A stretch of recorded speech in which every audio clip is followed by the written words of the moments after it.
அஸ்ஸலாமு அலைக்கும் வரஹ்மத்துல்லாஹி வபரகாத்துஹு. அல்ஹம்துலில்லாஹ். அல்லாஹுடைய கிருபையினால மகரிபுடைய தொழுகையை நம்ம முடிச்சிட்டு அமர்ந்திருக்கிறோம். அல்லாஹ்வுக்கே எல்லா புகழும். அல்லாஹு தஆலா நம்மளுடைய தொழுகைகளையும் நாம் கேட்ட துஆக்களையும் நாம் ஓதிய தஸ்பீஹ்களையும் அல்லாஹு தஆலா முழுமையாக கபூல் செய்து கொள்வானாக. ஹைர் அல்ஹம்துலில்லாஹ். இன்னைக்கு பெரியவங்களுடைய மதரசாவில் ஒரு விளக்கம் பார்த்தோம், ஒரு வசனத்திற்கு விளக்கம். அதை இன்ஷா அல்லாஹ் உங்களிடத்துலையும் பகிரணும் அப்படின்னு சொல்லிட்டு ஒரு பயனுள்ளதா இருக்கும் இன்ஷா அல்லாஹ் உங்களுக்கு. சரிங்களா? அதுல அல்லாஹு தஆலா ஒரு வசனம் சொல்லுவா, சூரா ஆல இம்ரான்ல வரக்கூடிய ஒரு வசனம். யார் தனக்கு விருப்பமானதை அல்லாஹ்வுக்காக செலவு செய்யவில்லையோ அவர்கள் நன்மையை பெற்றவர்களாக ஆக மாட்டார்கள் அப்படின்னு சொல்லிட்டு அல்லாஹு தஆலா சொல்லுவான். தனக்கு விருப்பமானதை அல்லாஹ்வுக்காக யாருக்கு கொடுக்கலையோ அப்படின்னு சொல்லிட்டு, புரியுதுங்களா உங்களுக்கு? அதை கொடுக்கல அப்படின்னா நன்மையை பெற்றவர்களாக அவர்கள் ஆக மாட்டார்கள் அப்படின்ட்டு அல்லாஹு தஆலா சொல்லி காட்டுவான். என்ன அர்த்தம்? அதாவது அல்லாஹ்வுக்காக செலவு செய்யணும், அதுக்கு பேரு சதகா. அப்படிதானம்மா? தான தர்மம் செய்வது, யாருக்காவது நமக்கு இயலாதவங்க, நம்மள ரொம்ப உதவிக்கரம் வேணுங்கிறவங்க, இது எல்லாருக்குமே நம்மளால முடிஞ்ச உதவியை நம்ம என்ன செய்யணும்? இன்ஷா அல்லாஹ் செய்யணும். அதுக்கு பேரு சதகா. இந்த இடத்துல அல்லாஹ் ஒரு குறிப்பிட்ட ஒரு வார்த்தையை சொல்றான். நீங்கள் விரும்பினதை அல்லாஹ்வுக்காக நீங்க என்ன செய்யுங்க? செலவு செய்யுங்கள் அப்படின்னு சொல்லிட்டு. இப்ப நம்ம விரும்பினதை முதல்ல நம்ம யாருக்காவது கொடுப்போமா? கொடுக்க தயங்குவோம் இல்லையா? கூட பிறந்தவங்களுக்கு நம்ம என்ன செய்ய மாட்டோம்? நமக்கு ரொம்ப பிடிச்ச பொருள் எதா இருந்தாலும் நம்ம என்ன செய்ய மாட்டோம்? மற்றவங்களுக்கு கொடுக்க மாட்டோம். ஆனா அல்லாஹ் என்ன சொல்றான் பாத்தீங்களா? தான் விரும்பினதை நீங்க முதல்ல செலவு செய்ய பழகிக்கோங்க. அது விட்டு கொடுக்கும் தன்மை, அது எல்லாருக்குமே வராது. ஆனால் கண்டிப்பா நம்ம என்ன செய்யணும்? இன்ஷா அல்லாஹ் அந்த தன்மையை நம்ம உள்வாங்கிக்கிறணும். அப்படி செலவு செய்தால் அல்லாஹ் நமக்கு முழுமையான நன்மை மட்டுமல்ல, அதை விட சிறந்ததை கொடுப்பான். இன்ஷா அல்லாஹ் அதை நம்மளால உணர முடியும். நம்ம கொடுத்து பழகிட்டோம்னா கண்டிப்பாக உணர முடியும். இதுக்கு ஒரு சின்ன எடுத்துக்காட்டு, நம்ம ஒரு சஹாபியுடைய சின்ன சம்பவம் சொல்லுவோம். அந்த சஹாபியுடைய பேர் அபூ தொல்ஹா ரலியல்லாஹு அன்ஹு. என்ன பேரு? அபூ தொல்ஹா ரலியல்லாஹு அன்ஹு. அந்த சஹாபிக்கு ரொம்ப செல்வந்தரான, ரொம்ப பணக்காரரான ஒரு தோழர், ஒரு நபி தோழர். அவரிடத்துல நிறைய தோட்டங்கள் இருந்துச்சு. அந்த தோட்டங்களே அவருக்கு பிடித்தமான தோட்டம் என்னன்னா பைருஹா என்கின்ற தோட்டம். ஏன் அவருக்கு அந்த தோட்டம் ரொம்ப பிடிக்கும்னா 2 காரணம். ஒரு காரணம், அந்த தோட்டத்துல அதிகமான கிட்டத்தட்ட 600 பேரித்த மரங்கள் இருக்குமா. அப்புறம் பாத்தீங்கன்னா அந்த தோட்டத்துக்குள்ளேயே ஆறுகள் ஓடும்.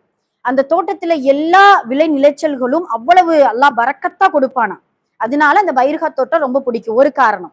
2வது காரணம் பாத்தீங்கன்னா, ரசூல் ஸல்லல்லாஹு அலைஹி வஸல்லம் அவர்கள் அடிக்கடி அந்த பைருஹா தோட்டத்துக்கு போய் கொஞ்ச நேரம் அப்படியே உட்கார்ந்து இருப்பாங்களா, ரொம்ப ரெஸ்ட் எடுப்பாங்க. அந்த தோட்டம்னா ரசூல்லாவுக்கு ரொம்ப பிடிக்கும், ரசூல் ஸல்லல்லாஹு அலைஹி வஸல்லம் அவர்களுக்கு ரொம்ப பிடிக்கும். கொஞ்ச நேரம் தங்குவாங்க, அங்க இருக்கக்கூடிய தண்ணியில ஒது செய்வாங்க, அங்க கொஞ்ச நேரம் திக்ரு தஸ்பீஹ் செய்வாங்க.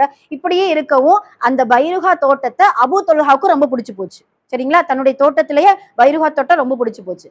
அப்ப இந்த வசனம் இறங்குது. நான் முன்ன சொன்னேன் இல்லையா, யார் தனக்கு விருப்பமானவற்றை அல்லாஹ்வுக்காக செலவு செய்யறாங்களோ அவர்கள் மட்டும்தான் நன்மையில் முழுமை அடைந்தவர்கள் அப்படின்னு சொல்லிட்டு அல்லாஹ் தஆலா குர்ஆன்ல சொல்லக்கூடிய அந்த வசனத்தை கேள்விப்பட்ட உடனே அந்த நபி தோழர், அந்த அபூ தொல்ஹா ஓடி வர்றாரு. அல்லாஹ்வுடைய தூதரே, எனக்கு ரொம்ப பிடிச்சமான ஒரு தோட்டம் இருக்கு, அல்லாஹ் இப்படி சொன்னானாமே, தான் விரும்பினதை செலவு செய்யணும்னு சொன்னானாமே, அதனால எனக்கு பைருஹா தோட்டம் ரொம்ப பிடிக்கும்.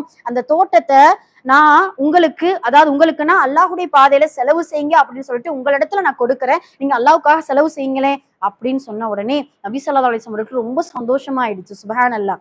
அதுவும் தோட்டம்னா நம்ம சாதாரணமா நினைச்சிடவே கூடாது. இப்பெல்லாம் வயல்வெளிகள்லாம் வாங்குறது ரொம்ப கஷ்டம். அப்படிதானம்மா? கிட்டத்தட்ட லட்சக்கணக்கான மதிப்புள்ள அந்த தோட்டம். சரிங்களா? லட்சக்கணக்கு, கிட்டத்தட்ட எத்தனை லட்சம் அப்படின்னு சொல்லிட்டு அந்த காலத்துல தீனார் திர்ஹம் தான் கணக்கு. அதனால ரொம்ப பிரம்மாண்டமான தோட்டம், ரொம்ப பிடிச்ச தோட்டம்.